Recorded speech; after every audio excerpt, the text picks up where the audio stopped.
Hello students, in this video we will discuss Geography chapter number 4 Agriculture.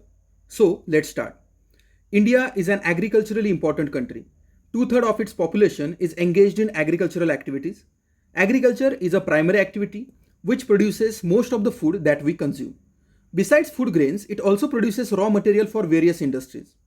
Moreover, some agricultural products like tea, coffee, spices, etc. are also exported.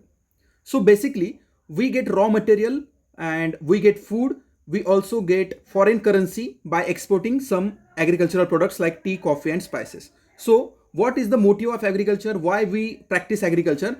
These three reasons. These are the three reasons. First one, we get food. Second one, we get raw material for various industries. For example, we get cotton for textile industry. We get sugar cane for the ethanol production or sugar production, and there are many more such examples. We also get foreign currency in the form of dollars by exporting agricultural products like tea, coffee, spices. So these three reasons are important as far as agriculture is concerned. Types of farming. Now in this section we will discuss different farming methods, and the first farming method is the primitive subsistence farming. This method is the oldest, या फिर हम इसको बोल सकते हैं कि सबसे सदियों से चलते आने वाली जो फार्मिंग है. अभी भी इंडिया के कुछ हिस्सों में ये फार्मिंग होती है. So over the year cultivation methods have changed significantly depending upon the characteristics of physical environment, technological know how and socio cultural practices. Farming varies from subsistence to commercial type. At present, in different parts of India, the following farming systems are practiced. And as I told you, the primitive subsistence farming is the most basic type of farming.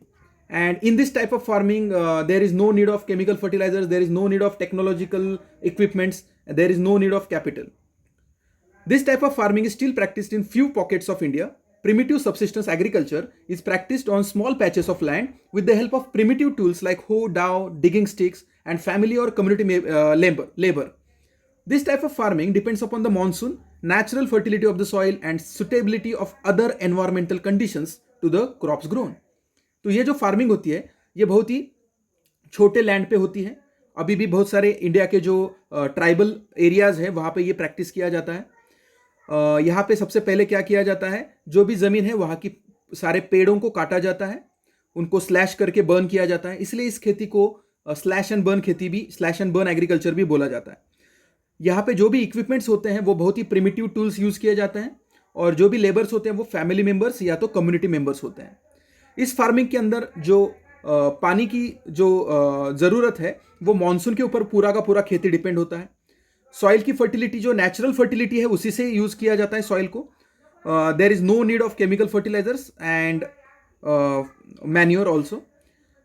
The suitability of other environmental conditions of the crops for the crops is also important.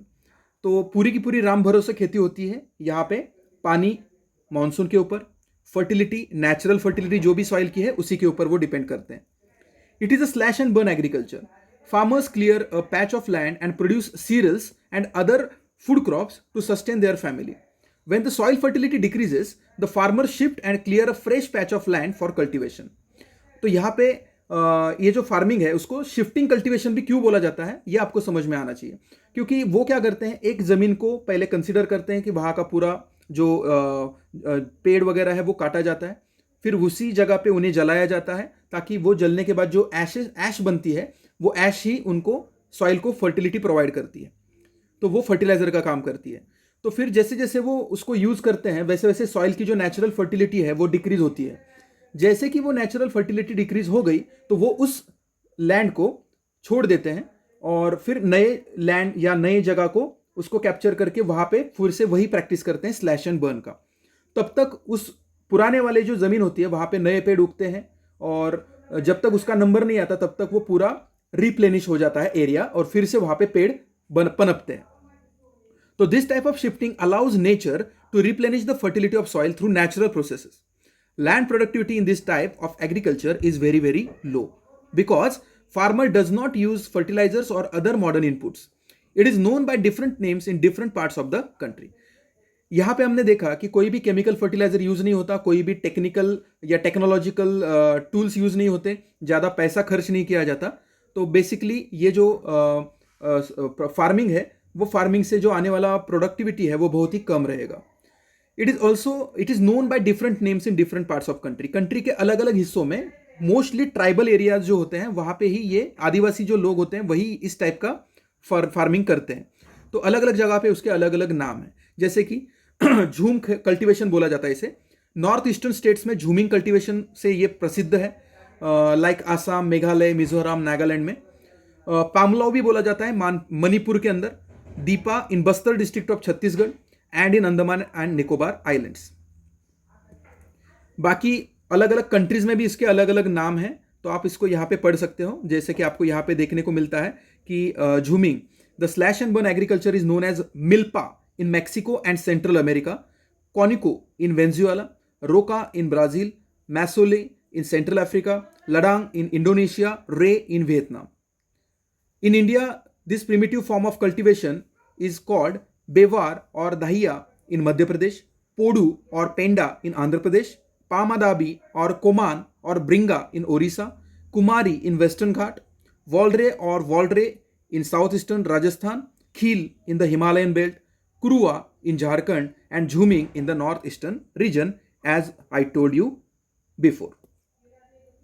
This is the picture which depicts the jhum cultivation. We can clearly observe the ash of the burning tree.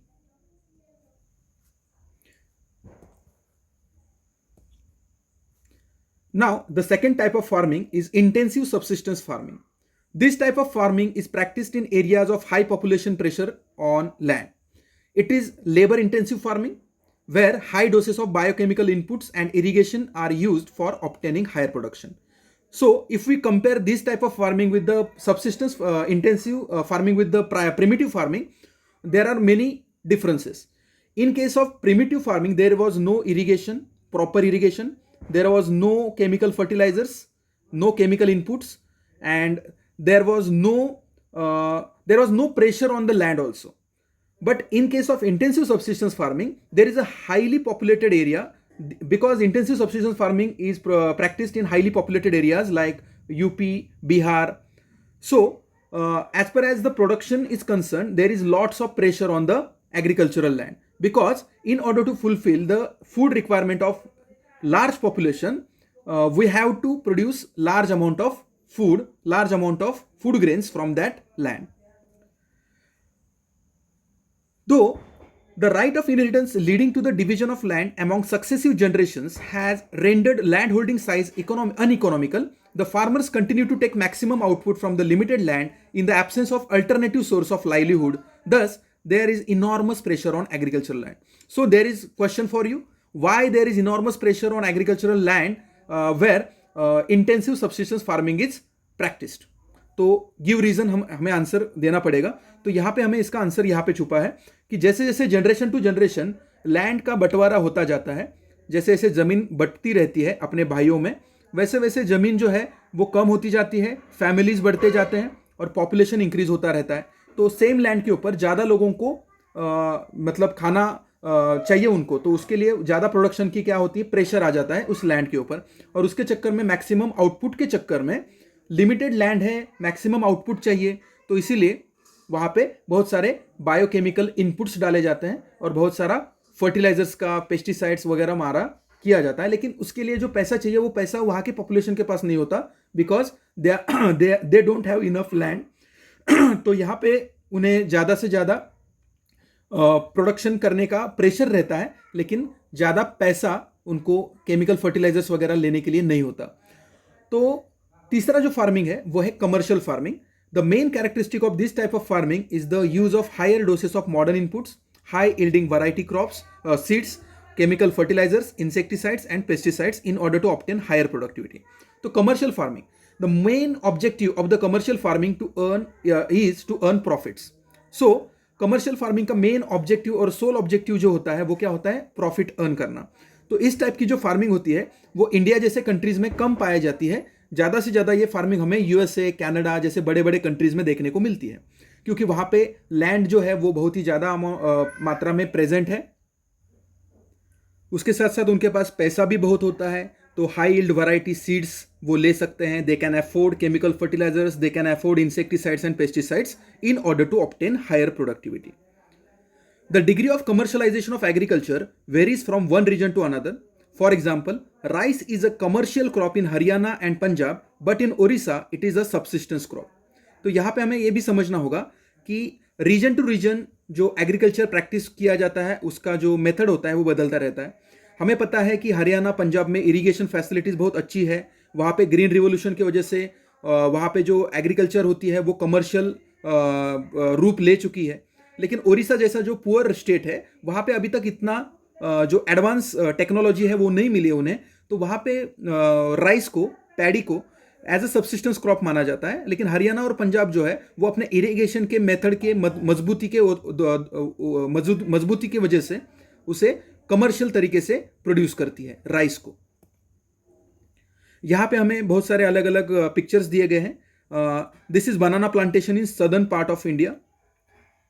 This is bamboo plantation in northeast. Plantation is also type of a commercial farming. तो plantation हमने सीखा है, history के अंदर भी हमने पढ़ा है बहुत बार कि इंडिगो प्लांटेशन होता था अंग्रेजों के ज़माने में.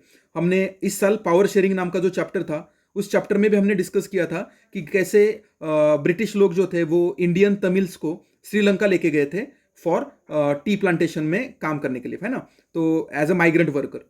तो plantation is also type of commercial farming. लेकिन इस प्लांटेशन का जो फॉर्मेट होता है ना उसमें बहुत ज़्यादा डिमांड होती है किसकी, लेबर की. बहुत ज़्यादा अमाउंट में लेबर लगता है और चीप लेबर लगता है, मतलब कम पैसे पे काम करने वाले लोगों की ज़रूरत ज़्यादा रहती है.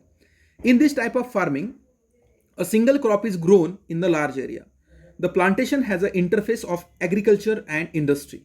तो प्लांटेशन जो होता है वो एग्रीकल्चर और इंडस्ट्री का इंटरफेस होता है. क्यों? क्योंकि प्लांटेशन जो है उसका भी मेन जो मोटिव होता है, the main motive of plantation is also to earn profits. तो plantation cover large tracts of land using capital intensive inputs with the help of migrant labourers. All the produce is used as a raw material in respective industries. तो plantation के अंदर भी बहुत सारे लोग जो होते हैं माइग्रेंट लेबरर्स होते हैं जो कम पैसे पे काम कर सकते हैं.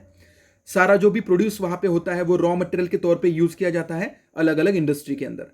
फॉर एग्जाम्पल अगर हम वेस्टर्न महाराष्ट्र का कंसिडर करें तो in western Maharashtra the large area is under cultivation of sugar cane. So there are many sugar cane factories, ethanol production factories, and these are basically processing factories. So the plantation will become successful only if the transport, the road facilities, communication and processing units are there. In India, tea, coffee, rubber, sugarcane, banana, etc. are the important plantation crops. Tea in Assam and North Bengal, coffee in Karnataka are some of the important plantation crops grown in these states. तो हमें याद रखना है T का तो हमें पता ही है कि टी जब हम सुनते हैं तो हमें पहले दिमाग में आता है आसाम. नॉर्थ बंगाल में भी हमें देखने को मिलती है टी, चाय के बागान देखने को मिलते हैं. कर्नाटका फेमस है for the coffee. Since the production is mainly for market, a well-developed network of transport and communication connecting the plantation areas, processing industries and market plays an important role in the development of plantation. तो मैंने आपको पहले ही बता दिया है plantation को अगर successful करवाना है so we need a good network of transport and communication. We also require processing industries near plantation and the market. The most important thing is market, because without market production is useless. Cropping pattern. You have studied the physical diversities and plurality of cultures in India. We know that India is a dynamic and diverse country as far as languages are concerned, culture is concerned. The India is diverse in physical topography also, because we can see mountainous regions like Uttarakhand, Himachal Pradesh, as well as we can see desert in Rajasthan. We also see coastal areas in Konkan, Maharashtra, Goa, and we also see plain areas like UP, Bihar. So, and we also discussed the soil patterns, soil texture in chapter number 1, I think 1, yes. So, in chapter number 1, we have already discussed the soil patterns, because we also have alluvial soil, we also have black soil, sandy soil, red soil, and according to the soil, cropping patterns will also change. So because of the physical diversities, these physical diversity is reflected in the agricultural practices also. So the cropping pattern is very much affected by the physical diversity of the country. Various types of foods and fiber crops, vegetables and fruits, spices and condiments, etc. constitute some of the important crops grown in the country. India has 3 cropping seasons: Rabi, Kharif and Zaid. We are aware about Rabi and Kharif, but most of the students are not aware about the Zaid season, the season in summer vacation. ठीक है, तो जो watermelon या Musk melon हम लोग summer में खाते हैं वो कौन से सीजन में आते हैं? जेड सीजन में आते हैं. ठीक है, तो रबी मतलब विंटर सीजन में लाने वाले क्रॉप्स, खरीफ मतलब जो मानसून के ऑनसेट पे आता है, और जेड जो सीजन होता है वहां पे हमें बेसिकली हम उसको समर क्रॉप्स बोल सकते हैं. जेड सीजन को हम क्या बोल सकते हैं? Summer crops. Rabi crops are sown in winter from October to December and harvested in summer from April to June. तो रबी क्रॉप्स को सो किया जाता है, उसको लगाया जाता है अक्टूबर से दिसंबर में, और उसको हार्वेस्ट का जो सीजन होता है उसका वो होता है April to June. Some of the important rabi crops are wheat, barley, peas, gram and mustard. दो these crops are grown in large parts of India, states from the north and northwestern parts such as Punjab, Haryana, Himachal Pradesh, Jammu Kashmir, Uttarakhand and UP are important for the production of wheat and other rabi crops.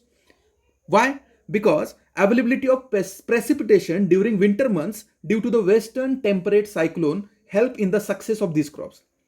हमें ये चीज बहुत ही important है, याद रखनी है कि जो नॉर्थ स्टेट्स है या नॉर्थ वेस्टर्न पार्ट है हमारे इंडिया का, जो पंजाब, हरियाणा, हिमाचल प्रदेश, जम्मू कश्मीर है, यूपी है, वहां पे रबी क्रॉप ज्यादा सक्सेसफुल क्यों है? Because of the western temperate cyclones. In cyclones की वजह से विंटर मंथ्स में भी थोड़ी बहुत बारिश वहां पे रहती है, प्रेसिपिटेशन मतलब बारिश होती है वहां पे, और इसी की मदद से वहां पे ये क्रॉप सक्सेसफुल होते हैं.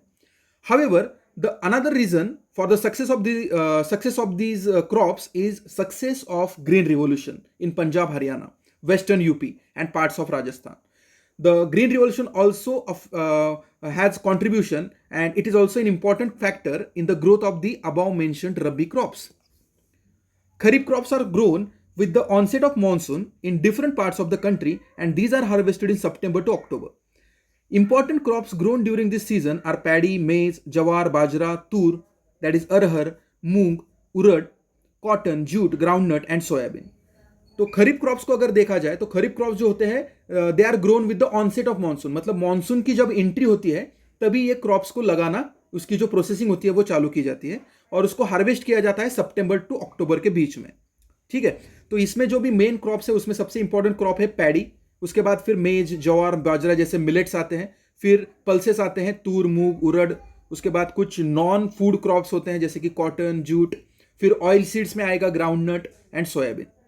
सम of the most important rice growing regions are Assam, waste Bengal, coastal regions of Odisha, Andhra Pradesh, Tamil Nadu, Kerala and Maharashtra. तो ये जो कोस्टल एरिया में ज्यादा हमें क्या देखने को मिलता है? पैडी देखने को मिलता है, particularly in the Konkan coast along with the UP and Bihar. तो यूपी और बिहार के अंदर भी हमें क्या किसकी फसल देखने को मिलती है? Paddy, that is rice. Recently paddy has also become an important crop of Punjab and Haryana. तो जैसे कि हमने पहले ही डिस्कस किया है कि पंजाब और हरियाणा में राइस को इरिगेशन की मेथड की मदद से कमर्शियल क्रॉप के तौर पे लिया जाता है. In states like Assam, waste Bengal and Odisha 3 crops of paddy are grown in a year. साल में 3 बार पैडी का क्रॉप लिया जाता है आसाम, वेस्ट बंगाल और ओडिशा के अंदर, और उसको नाम भी दिया गया है. These are aus, aman and boro. In between the Rabi and Kharif season, there is a short season during the summer months known as the Zaid season. Some of the crops produced during Zaid are watermelon, muskmelon, cucumber, vegetables, and fodder crops. Why fodder crops? Because in summer months there is no food for animals also. So उनके लिए भी हमें खाना चाहिए, तो इसीलिए fodder crops के को भी वहां पे लिया जाता है समर में. Sugar cane takes almost a year to grow. ये बहुत ही इंपॉर्टेंट चीज याद रखो कि शुगर केन को पूरा ग्रो होने के लिए 1 साल लगता है, और उसको मार्केट में बेचने के लिए, मतलब जो प्रोसेसिंग यूनिट्स होते हैं, शुगर फैक्ट्रीज वगैरह, वहां तक पहुंचने के लिए उसको कम से कम 18 मंथ्स लगते हैं. Major crops. A variety of food and non-food crops are grown in different parts of the country depending upon the variations in soil, climate and cultivation practices. Major crops grown in India are rice, wheat, millets, pulses, tea, coffee, sugar cane, oil seeds, cotton and jute etcetera. So हमें food crops में अगर देखा जाए तो rice, wheat, millet, pulses हैं. फिर commercial plantation वाले जो क्रॉप्स होते हैं उसमें हम टी, कॉफ़ी, शुगर केन देख सकते हैं. और बाद में फिर ऑयल सीड्स जो कि ऑयल बनाने के लिए यूज़ किए जाते हैं, कॉटन और जूट जो कि टेक्सटाइल इंडस्ट्री में हम देखने को मिल सकता है हमें. तो सबसे पहले हम डिस्कस करेंगे rice. It is the staple food crop of a majority of the people in India. India में मोस्टली जो लोग हैं उनका स्टेपल फूड होता है rice. Our country is the second largest producer of rice in the world after China. It is a kharif crop which requires high temperature, that is about 25 degrees Celsius, high humidity, that means high water content in air, with annual rainfall about above 100 centimeter.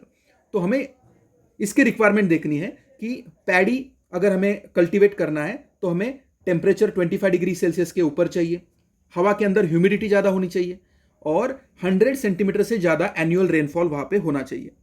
In the areas of less rainfall, अगर area कम rainfall वाला है तो वहां पे हम irrigation की मदद से, जैसे पंजाब और हरियाणा के अंदर हम करते हैं, it grows with the help of irrigation.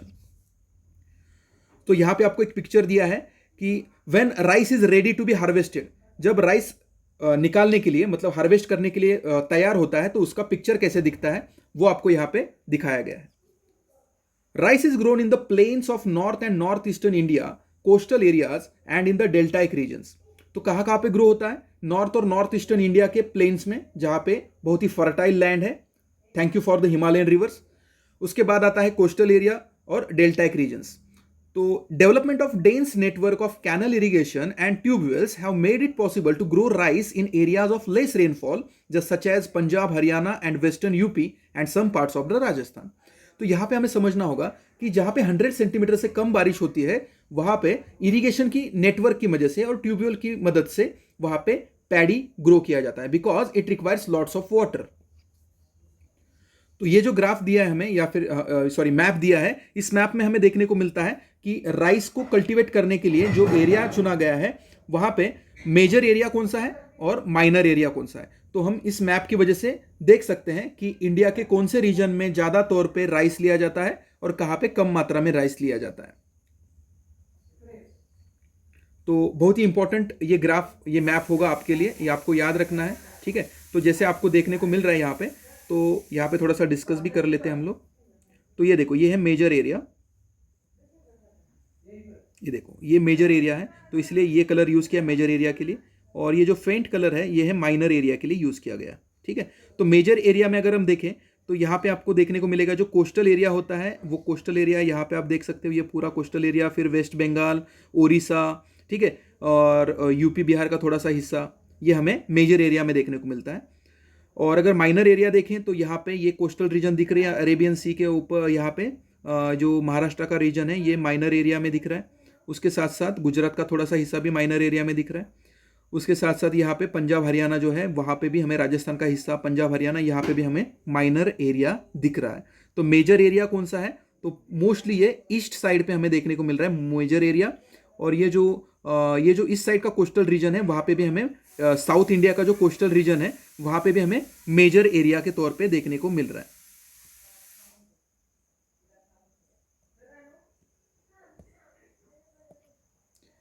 Now we will discuss wheat.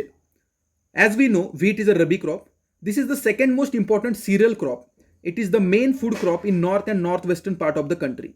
This rabi crop requires a cool growing season and a bright sunshine at the time of ripening. तो इसकी रिक्वायरमेंट क्या होती है कि उसको ग्रोइंग सीजन जो होता है उसका वो कूल चाहिए, उसको बहुत ही टेम्परेचर कम चाहिए, और जब वो हार्वेस्टिंग का मौसम आए तब उसको ब्राइट सनशाइन चाहिए. It requires 50 to 75 centimetre of annual rainfall evenly distributed over the growing season. जैसे कि राइस को ज़्यादा बारिश की जरूरत होती है 100 सेंटीमीटर से ज़्यादा, वीट को इतनी रिक्वायरमेंट नहीं है, उसको 50 to 75 centimetre of annual rainfall चाहिए और वो भी इवनली डिस्ट्रीब्यूटेड चाहिए. ऐसा नहीं कि बहुत ज़्यादा बारिश हुई कुछ महीने में फिर एक महीना सूखा गया, नहीं, इवनली डिस्ट्रीब्यूटेड बारिश चाहिए उसको. There are 2 important wheat growing zones in the country. अगर इंडिया को देखें तो वहाँ पे व्हीट ग्रोइंग के 2 सीजन जोन्स है. First, the Ganga Sutlej plains in the north west and black soil region in the Deccan. तो यहाँ पे हमें समझना होगा कि नॉर्थ इंडिया में भी और डेक्कन में भी 2 जोन्स में क्या किया जाता है, व्हीट कल्टीवेट किया जाता है. The major wheat producing states are Punjab, Haryana, Uttar Pradesh, Bihar, Rajasthan and parts of Madhya Pradesh. तो जैसे हमने राइस का देखा वैसे इसका भी मेजर और माइनर एरिया हमें देखना होगा। तो यहाँ पे अगर देखें तो यहाँ पे अभी किसका दबदबा है, यहाँ पे नॉर्थ का दबदबा है। यहाँ पे आप देखो जो डार्क एरिया दिख रहा है वो पूरा नॉर्थ में दिख रहा है। तो ये नॉर्थ का पंजाब, हरियाणा, यूपी का, वेस्टर्न यूपी का जो पार्ट है और राजस्थान का कुछ पार्ट है, वो जो है वो बहुत ही इंपॉर्टेंट एरिया होता है किसका, व्हीट प्रोडक्शन का। और अगर हम देखें तो थोड़ा सा महाराष्ट्र में भी आपको माइनर एरिया दिख रहा है जहां पे व्हीट प्रोडक्शन होता है।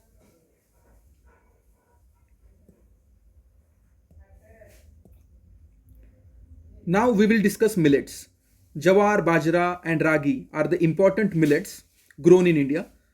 Though these are known as coarse grains, they have very high nutritional value.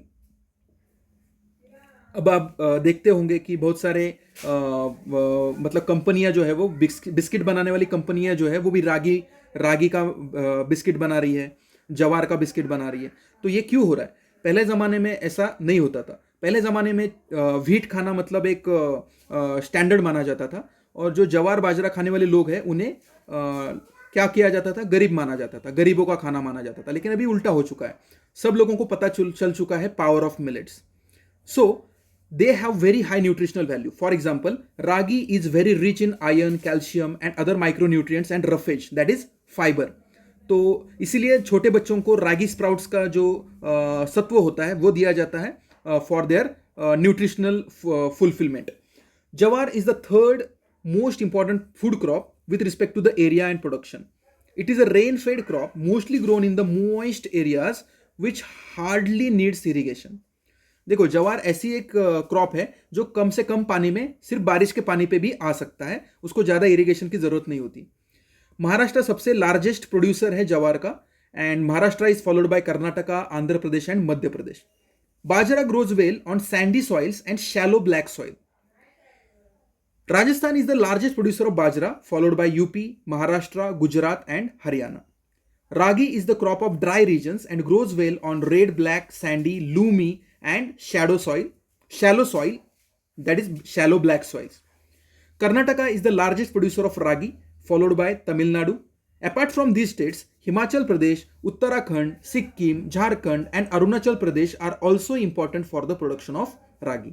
तो यहाँ पे आपको तीन चीज़ें याद रखनी है कि जवार का प्रोडक्शन में महाराष्ट्र नंबर 1 है, बाजरा प्रोडक्शन में Rajasthan is the largest producer, and as per as ragi is concern Karnataka is the largest producer of ragi. Now we will discuss maize. It is a crop which is used both as a food and fodder. क्योंकि maize जो है, मक्का, उसको हम खाने के लिए use तो करते ही है, उसके साथ साथ उसका जो बाकी का जो हिस्सा होता है उस प्लांट का, उसे हम फॉडर के तौर पे हमारे एनिमल्स को खिलाते हैं। It is a kharif crop which requires temperature between 21 degree Celsius to 27 degree Celsius, and it grows well in the old alluvial soil. Old alluvial soil में ही अच्छी तरह से आता है। In some states like Bihar, maize is grown in rabi season also. Use of modern input such as high yield variety seeds, fertilisers and irrigation, these all have contributed to the increasing production of maize. Production, अब देखो जब पहले ज़माने में जो मेज़ होता था, उस मेज़ का कलर जो होता था वो डार्क एकदम क्या होता था, येलो कलर के उसके सीड्स होते थे, और खाने में वो थोड़ा सा ज़्यादा मीठा नहीं होता था। अब मार्केट में आप देखते हो तो आपको स्वीट कॉर्न वगैरह देखने को मिलता है, वो सारे क्या है, मॉडिफाइड किए हुए सीड्स हैं जो टेस्ट में अच्छा किए गए, लेकिन उसके अंदर रफेज, दैट इज फाइबर, बहुत कम रहता है। चलो आगे देखते हैं। मेजर मेज प्रोड्यूसिंग स्टेट कौन है? तो major maize producing states are Karnataka, UP, Bihar, Andhra Pradesh and Madhya Pradesh. तो यहाँ पे आपको एक पिक्चर दिया है, बेसिकली मुझे ऐसा लग रहा है ये राजस्थान का दिखेगा या हरियाणा का होगा, जहाँ पे मेज कल्टीवेशन उसको हार्वेस्ट किया जा रहा है। Now we will discuss pulses. India is the largest producer as well as consumer of pulses in the world. हमें पता है कि छोटे से छोटा बच्चा जो है जब खाना चालू करता है उसे दाल और राइस चाहिए खाने के लिए, और हमें भी एक बार या दिन में एक दो बार अगर राइस नहीं मिला खाने के लिए तो हमें कुछ खाया नहीं ऐसा लगता है। तो इंडिया कंज्यूमर भी बहुत बड़ा है, लार्जेस्ट कंज्यूमर है और लार्जेस्ट प्रोड्यूसर भी है पल्सेस का। These are the major source of protein. अब इसका रीजन क्या है? अगर इंडिया में देखें तो बहुत सारे लोग वेजिटेरियन होते हैं, तो उनको अगर वेजिटेरियन खाने से अगर प्रोटीन की रिक्वायरमेंट को पूरा करना है तो they solely depend on the protein, they are solely dependent on the pulses, that is dal. Major pulses that are grown in India are tur, arhar, urad, moog, masoor, peas and gram, that is chana. Can you distinguish which of these pulses are grown in the kharif season and which are grown in the rabi season? हमें पता है कि ग्राम जो होता है वो रबी season में आता है व्हीट की जैसा, और बहुत सारे ऐसे मूंग जो होता है वो खरीफ सीजन में आता है. तो ऐसे आप क्या कर सकते हो, उसको डिस्टिंग्विश कर सकते हो. Pulses need less moisture and survive even in dry conditions. Pulses जो है वो ज़्यादा पानी की ज़रूरत नहीं होती उन्हें, वो मॉइस्चर कम होता है तो भी चलता है, उनको ज़्यादा मॉइस्चर नहीं चाहिए, और वो कम पानी में ड्राई रीजन में भी क्या कर सकता है, सर्वाइव कर सकता है. Being leguminous crop, all this crop except arhar help in restoring soil fertility by fixing nitrogen from the air. हमने बचपन में 7th में 8th में पढ़ा है सिम्बायोटिक रिलेशनशिप. आपने पढ़ा होगा कि जो लेग्यूमस प्लांट्स होते हैं उनके जो रूट नोड्यूल्स होते हैं वहाँ पे राइजोबियम नाम का एक बैक्टीरिया रहता है, और राइजोबियम क्या करता है, शेल्टर और फूड प्लांट से लेता है और उसके बदले में वो नाइट्रोजन फिक्स करके देता है. मतलब हवा का नाइट्रोजन प्लांट डायरेक्ट नहीं ले सकते, तो उन्हें नाइट्रेट या नाइट्राइट के फॉर्म में कन्वर्ट करके देता है राइजोबियम. तो दोनों एक दूसरे को हेल्प करते हैं, इसलिए उस रिलेशनशिप को सिम्बायोटिक रिलेशनशिप माना जाता है. तो अरहर को छोड़ के बाकी जितने भी पल्सेस हैं वो सारे लेग्यूमिनस हैं, और वो क्या करते हैं, नाइट्रोजन को फिक्स करके देते हैं फ्रॉम द एटमॉस्फेयर. अब इसका फायदा क्या होगा, इसको हम क्रॉप रोटेशन के तौर पे यूज कर सकते हैं अदर क्रॉप्स के साथ. क्यों? क्योंकि हमें अगर ये क्रॉप अगर नाइट्रोजन नेचुरली फिक्स करके दे रहे हैं, तो हमें केमिकल फर्टिलाइजर्स, यूरिया जैसे केमिकल फर्टिलाइजर्स को परचेज करके अपना पैसा बर्बाद करके जमीन को भी बर्बाद करने से हम बचते हैं.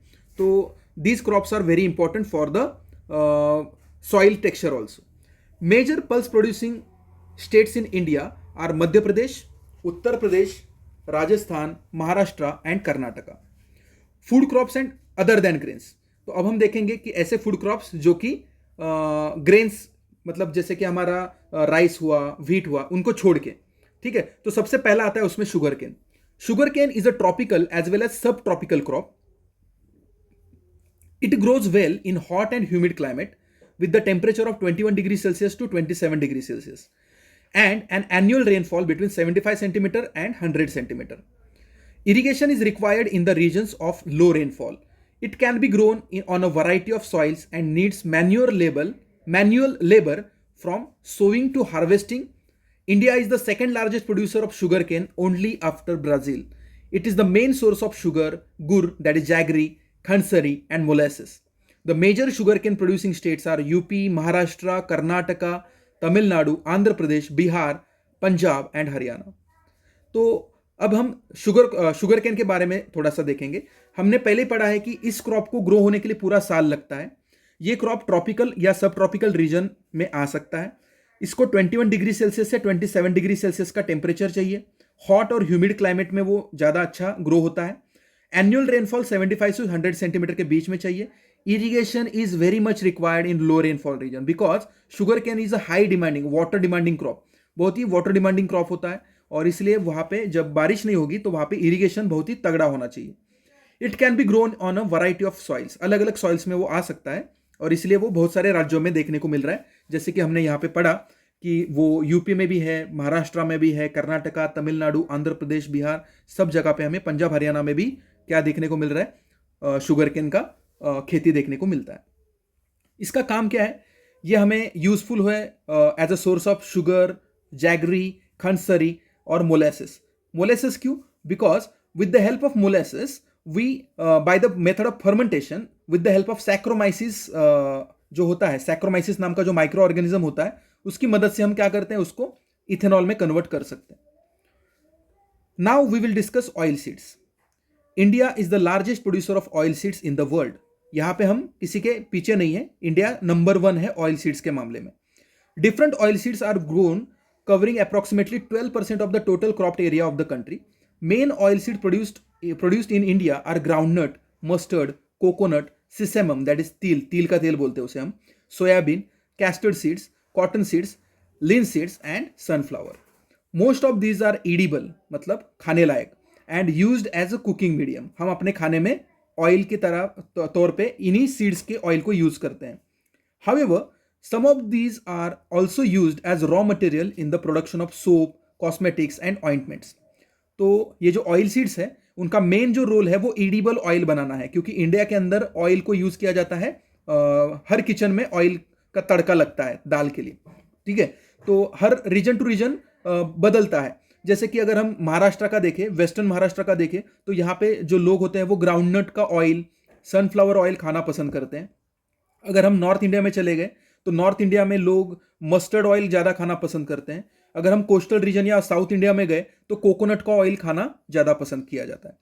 अब जो ऑयल खाने के लिए यूज़ किया जाता है, एडिबल ऑयल तो है ही, उसके साथ साथ ये रॉ मटेरियल है फॉर द इंडस्ट्रीज, जैसे सोप बनाने वाली कंपनियां हो, कॉस्मेटिक बनाने वाली कंपनियां हो, या कुछ ऑइंटमेंट्स बनाने वाली, क्रीम वगैरह जो होते हैं वो बनाने वाली जो कंपनियां होती हैं, उनके प्रोडक्शन में भी ये रॉ मटेरियल के तौर पे यूज़ किए जाते हैं।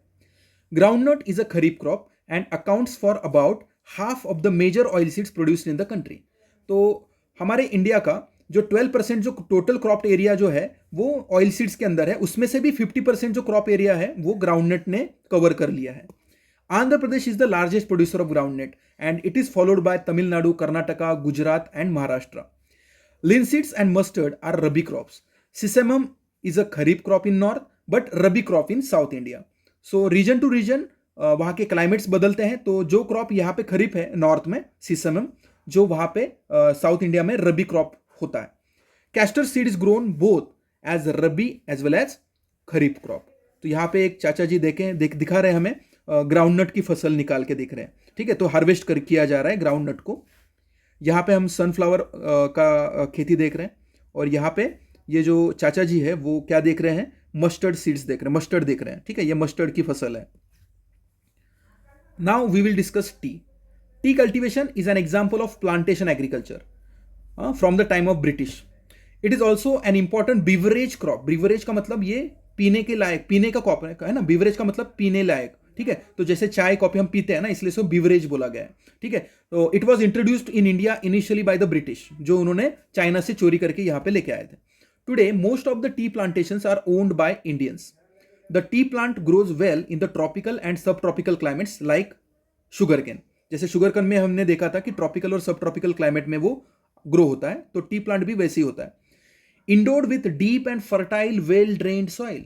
इसके लिए चाहिए वेल ड्रेन्ड सॉइल, पानी वहां पे जमा नहीं होना चाहिए, इसलिए वो स्लोपी जो रीजन होता है ना, आप अपने चाय के बागान देखे होंगे मूवीज में वगैरह, तो आपको देखने को मिलेगा कि ऐसे कोई हिल्स होते हैं, और ऐसे हिल का जो स्लोप होता है उस स्लोप के ऊपर अलग अलग ऐसे कंपार्टमेंट करते हैं, और उसके ऊपर वो टी के बुशेस हमें देखने को मिलते हैं। The soil must be rich in humus and organic matter. वहां पे बहुत ही ज्यादा अच्छा ऑर्गेनिक मैटर होना चाहिए। T bushes require warm and moist Frost free climate all through the year.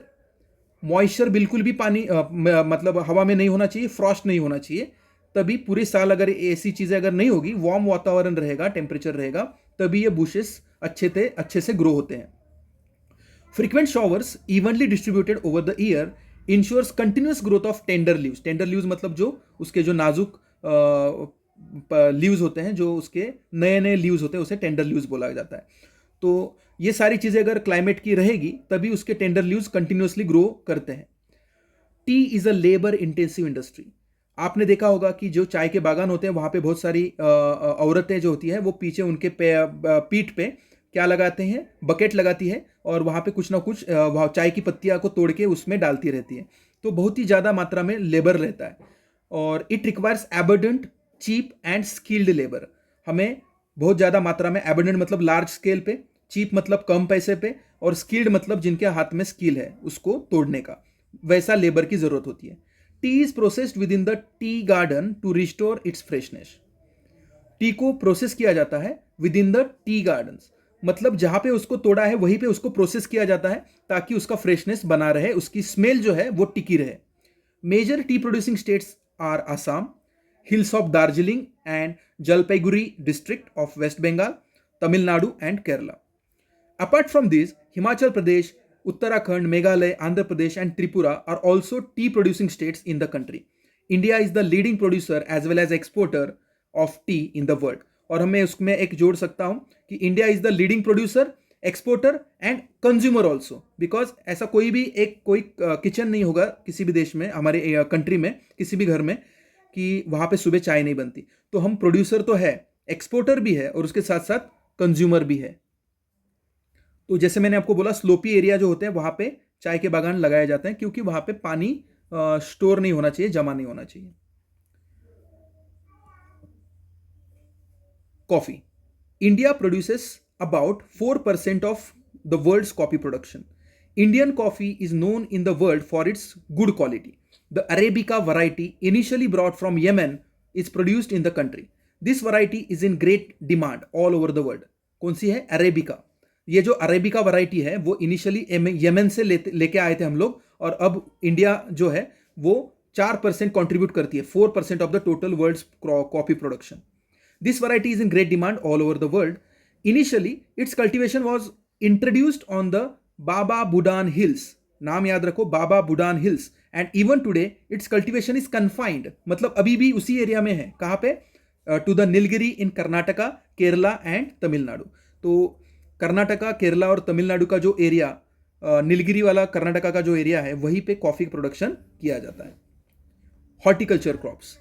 India is the largest producer of fruits and vegetables in the world. India is producer of tropical as well as temperate fruits. तो tropical fruits भी हम लेते हैं और temperate fruits भी लेते हैं. जैसे mangoes of Maharashtra, Andhra Pradesh, UP and West Bengal, oranges of Nagpur and Cherrapunji, that is Meghalaya, bananas of Kerala, Mizoram, Maharashtra, Jalgaon में हमें देखने को मिलते हैं बनाना, and तमिलनाडु, लीची and guava of UP and Bihar, pineapples of Meghalaya, grapes of Andhra Pradesh and Maharashtra, apples, pears, apricots and walnuts of Jammu and Kashmir and Himachal Pradesh are in great demand all over the world. So India के जो fruits है वो भी market में, Indian मतलब global market में बहुत ही उनका नाम है. तो यहाँ पे कुछ पिक्चर्स हमें दिए हैं. ये एप्रिकोट का पेड़ दिख रहा है, यहाँ पे हमें एप्पल का कल्टीवेशन दिख रहा है, और यहाँ पे हमें देखने को मिल रहा है pomegranate. India produces about 13% of the world's vegetables. It is an important producer of pea, cauliflower, onion, cabbage, tomato, brinjal and potato.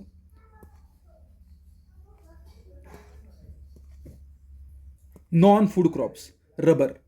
तो अब हमने यहाँ तक जितने भी देखे वो सारे खाने के जो क्रॉप्स थे वो देखे थे. अब हम देखेंगे non food crops. And first we will discuss rubber. It is an equatorial crop. Equatorial मतलब इक्वेटर की जो आसपास की रीजन होती है, जो भी बहुत ही हॉट टेम्परेचर वाली रीजन होती है, वहाँ पे ये रबर देखने को मिलता है. But under special conditions it is also grown in tropical and sub tropical areas also. It requires moist and humid climate with the rainfall of more than 200 centimeter and temperature above 25 degrees Celsius. Rubber is an important industrial raw material. It is mainly grown in Kerala, Tamil Nadu, Karnataka and Andaman Nicobar Islands and Garo Hills of Meghalaya. India ranks 5th among the world's natural rubber producers. तो जो उसको requirement है वो है moist और humid climate की, और rainfall उसको 200 सेंटीमीटर से ज़्यादा चाहिए, तो टेम्परेचर 25 डिग्री सेल्सियस से ज़्यादा चाहिए. तो इसके लिए उसका जो एरिया है वो हम देखते हैं कि जितना भी ज़्यादा डेंस फॉरेस्ट वाला एरिया है और जहाँ पे टेम्परेचर थोड़ा सा ह्यूमिडिटी ज़्यादा रहती है, टेम्परेचर ज़्यादा रहता है, जैसे केरला, तमिलनाडु, कर्नाटका, अंडमान निकोबार, वहाँ पे ये देखने को मिलता है. और इंडिया का रैंक जो है वो 5th है as per as world's natural rubber production is concern. तो यहाँ पे आपको एक पाई चार्ट दिया है, और पाई चार्ट से हमें देखने को मिलता है कि नेचुरल रबर का कंजम्पशन कहाँ पे होता है.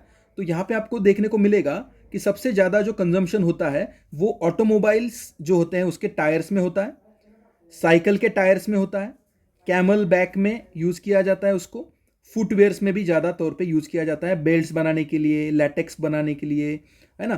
तो अलग अलग जगह पे यूज़ होता है, लेकिन सबसे ज़्यादा यूज़ अगर देखें तो 4.5% जो यूज़ है वो ऑटो टायर्स एंड ट्यूब्स, और उसके बाद 13.3% साइकिल के टायर्स और ट्यूब्स बनाने के लिए उसको यूज़ किया जाता है. Fiber crops. Cotton, jute, hemp and natural silk are the 4 major crops grown in India. The first 3 are derived from the crops grown in the soil. The latter is obtained from the cocoons of the silkworm fed on the mulberry leaves. ठीक है, green leaves, specially mulberry leaves. तो यहाँ पे आपको देखने को पड़ेगा कि कॉटन, जूट जो है और हेम्प जो है वो हम सॉइल से उगाते हैं, लेकिन जो नेचुरल सिल्क है that we get from cocoons of silkworms. Rearing of silkworms for the production of silk fiber is known as sericulture. So this is definition of sericulture. Rearing of silkworms for the production of silk fiber is known as sericulture. Now we will discuss cotton. India is believed to be the original home for the cotton plant. India में देखा तो जो European powers है जैसे British या जो भी French लोग हैं, उनको इंडिया के बारे में अट्रैक्शन क्यों हुआ और इंडिया के ऊपर उनको उनके साथ उसको ट्रेड करने के लिए उनको क्यों इतना उनका इंपॉर्टेंस इंडिया का क्यों था उस ज़माने में. तो उसका रीज़न जो है वो कॉटन का कपड़ा है, कॉटन टेक्सटाइल. तो इंडिया का जो कॉटन टेक्सटाइल होता था उसका बहुत ही बोलबाला था यूरोपियन मार्केट में. So India is the original home for the cotton plant. Cotton is one of the main raw materials for cotton textile industry. India is the third largest producer of cotton in the world. Cotton grows well in drier parts in the black cotton soil of the Deccan Plateau. तो India में अगर black soil का area देखा तो हम यहाँ पे देखने को मिलता है हमारा मराठवाड़ा, जो महाराष्ट्र का रीजन है, मराठवाड़ा विदर्भ, यहाँ पे हमें ब्लैक सॉइल देखने को मिलती है और जो टेम्परेचर है वो कॉटन की खेती को ज़्यादा सुटेबल होता है. It requires high temperature, light rainfall मतलब कम रेनफॉल, और इरिगेशन भी ज़्यादा नहीं चाहिए उसको, एंड 210 फ्रॉस्ट फ्री डेज. बहुत ही इंपॉर्टेंट चीज़ है, 210 दिन उसको फ्रॉस्ट फ्री चाहिए. मतलब अगर हवा में फ्रॉस्ट आया तो ये कॉटन का जो पूरा फसल है वो बर्बाद होता है. इसको ब्राइट सनशाइन चाहिए होती है for its growth. It is a kharif crop and it requires 6 to 8 months to mature. Major cotton producing states are Maharashtra, Gujarat, Madhya Pradesh, Karnataka, Andhra Pradesh, Tamil Nadu, Punjab, Haryana and UP. ठीक है, तो यही रीज़न था कि महाराष्ट्र में अगर आप देखो तो मुंबई में बहुत ज़्यादा मिल जो थे, टेक्सटाइल मिल्स थे. अभी तो वो सारे बंद हो चुके हैं, लेकिन टेक्सटाइल मिल्स जो थे वो मुंबई में क्यों थे, उसका रीज़न ही ये है कि मेजर कॉटन प्रोड्यूसिंग जो स्टेट है वो महाराष्ट्र था. ठीक है, इंडिया में अभी भी आप महाराष्ट्र में, मुंबई में पर्टिकुलरली आप अभी भी देख सकते हो, साउथ मुंबई में एक आपको स्टेशन देखने को मिलेगा कॉटन ग्रीन. ठीक है, तो ब्रिटिश लोगों के ज़माने में वहाँ पे बहुत सारे बड़े बड़े गोडाउन्स थे और वहाँ पे जो कॉटन लेके आया जाता था उसे वहाँ पे जमा करके रखते थे गोडाउन्स के अंदर, कॉटन ग्रीन में. Jute, it is known as the golden fibre. याद रखना है गोल्डन फाइबर किसको बोलते हैं, jute. Jute grows well on the well drained fertile soils in the flood plains. Flood plains मतलब जहाँ पे हमेशा बारिश होने के बाद नदियाँ जो है वो फ्लड बनाती है, फ्लड प्लेन्स बनाती है, where soils are renewed every year. हर साल नदी जो है अपने साथ एक नया मलबा लेके आती है, नई फर्टाइल सॉइल हर साल वो अपने साथ बहती हुई लेके आती है. High temperature is required during the time of growth. West Bengal, Bihar, Assam, Odisha and Meghalaya are the major jute producing states. It is used in making gunny bags, mats, ropes, yarn, carpets, and other artifacts. Due to its high cost, it is losing market to synthetic fibers and packing materials, particularly the nylon. अब हम देखें तो synthetic fibre जैसे nylon, rayon, ये जो सारे synthetic fibres है उसकी वजह से अभी ये अपना मार्केट लूज कर रहा है क्योंकि उसका जो प्रोडक्शन कॉस्ट है वो ज़्यादा है. लेकिन अगर हम देखें इन्वायरमेंट को अगर सामने रख के अगर देखें तो जूट का प्रोडक्शन जो है वो अगर कॉस्ट ज़्यादा भी है तो भी जूट के ही चीज़ों को हमें ज़्यादा यूज़ करना होगा. क्यों? क्योंकि अगर हम जो सिंथेटिक फाइबर है उसको यूज़ करेंगे, प्लास्टिक को यूज़ करेंगे तो इन्वायरमेंट जो है वो हार्म होता है. इसीलिए जूट के जो बैग्स है उसको यूज़ करना, उसको प्रमोट करना इज़ वेरी वेरी इंपॉर्टेंट. तो गवर्नमेंट भी अभी क्या कर रहा है, जूट बैग्स को प्रमोट कर रहा है क्योंकि हमें पोल्यूशन नहीं करना है और प्लास्टिक का प्रोडक्शन, प्लास्टिक का रिक्वायरमेंट हमें कम से कम करना है. ठीक है, तो यहां तक तो हमने सारे क्रॉपिंग पैटर्न्स के बारे में देख लिया. अब हम देखेंगे technological and institutional reforms in India. It was mentioned in the previous pages that agriculture has been practised in India for thousand of years.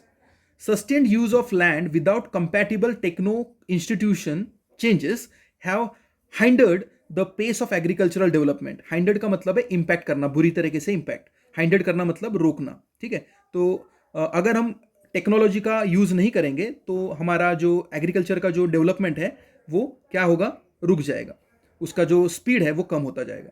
In spite of development of sources of irrigation, most of the farmers in large part of the country still depend on the monsoon and natural fertility in order to carry on their agriculture.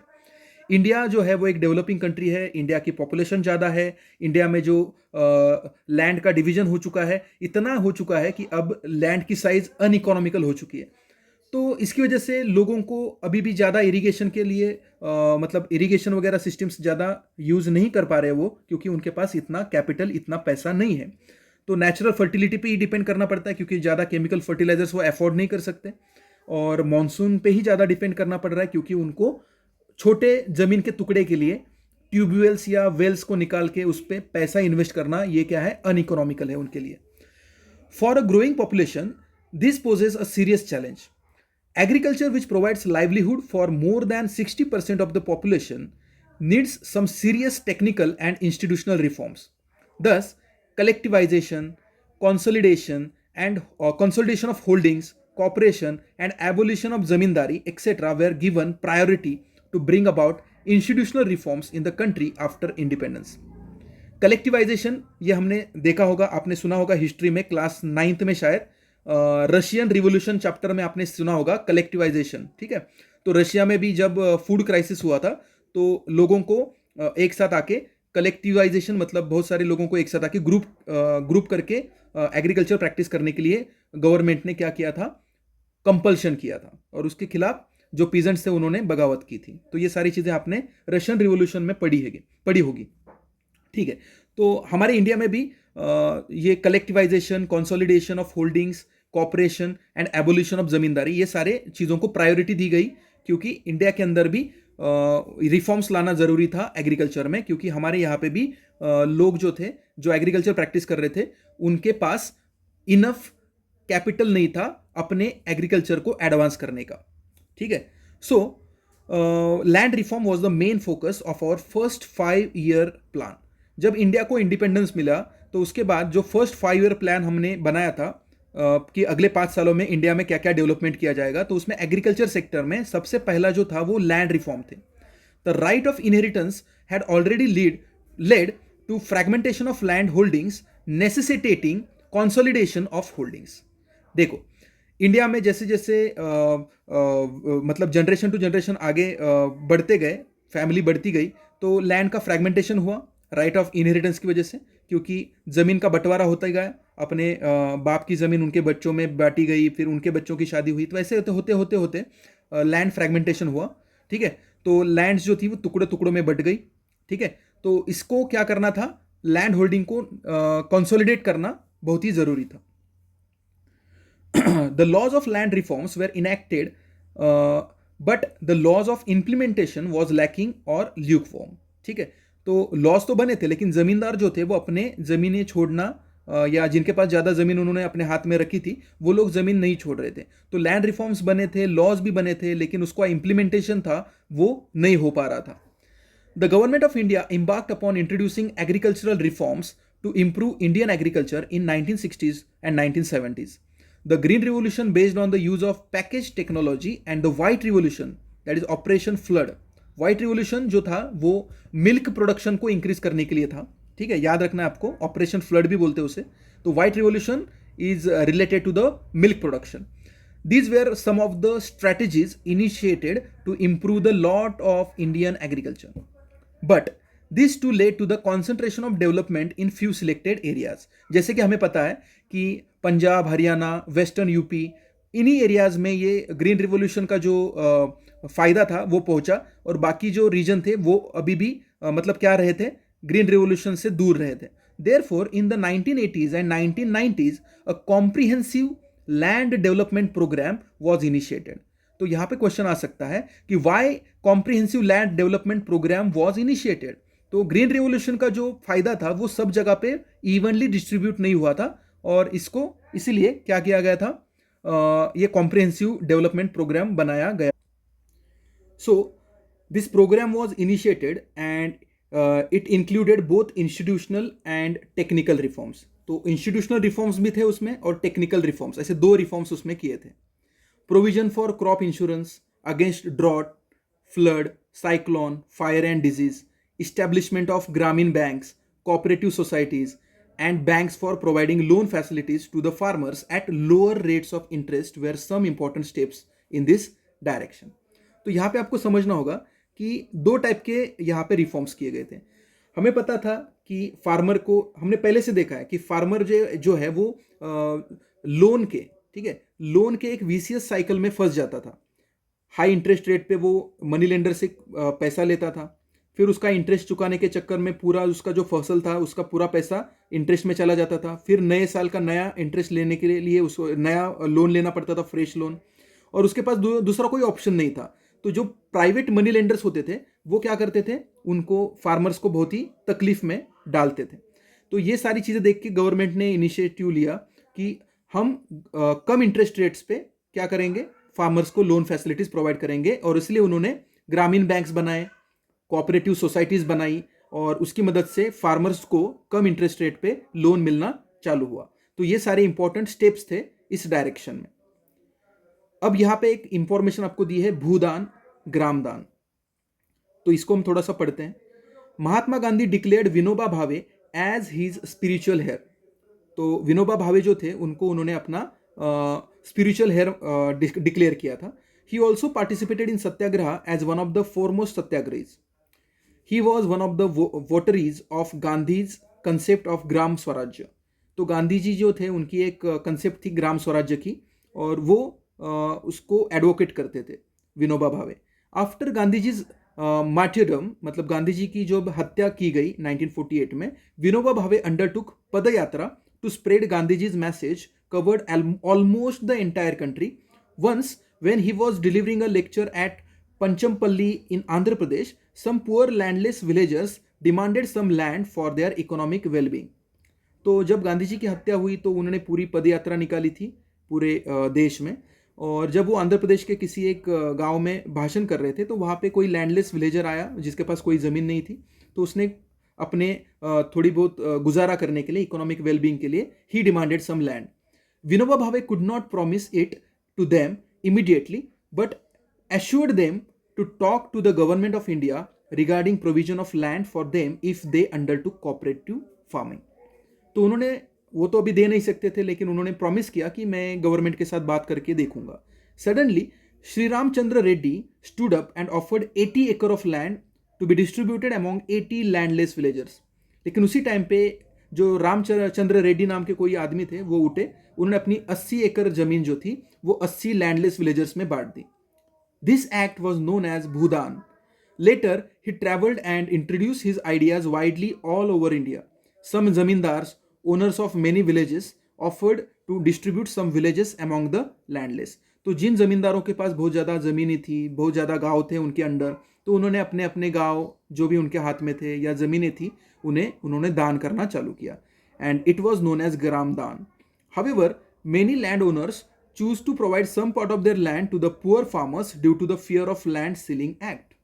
लेकिन कुछ जो farmers थे उन्होंने अपनी कुछ जो ज़मीनें थी वो लैंड सीलिंग एक्ट जो था, जिसमें ज़्यादा ज़मीन अगर होगी तो उसके ऊपर कुछ टैक्स वगैरह लगेगा, ऐसा कुछ तो था उसमें।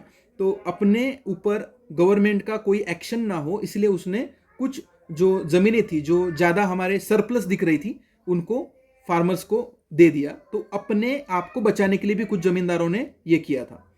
This Bhoodan Gramdan movement initiated by Vinoba Bhave is also known as bloodless revolution. क्या बोला जाता है? Bloodless revolution. क्या?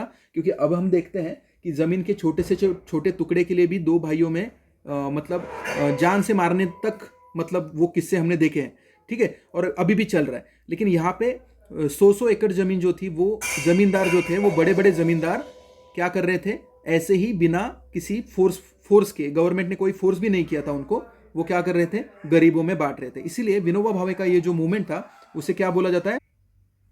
किसान credit card, KCC, personal accident insurance scheme, that is PAIS, are some other schemes introduced by the government of India for the benefits of the farmer. Moreover, special weather bulletins and agricultural programs for farmers were introduced on the radio and television. तो government ने Kisan credit card introduce किया है, personal accident insurance scheme introduce की है government ने for the benefit of farmer.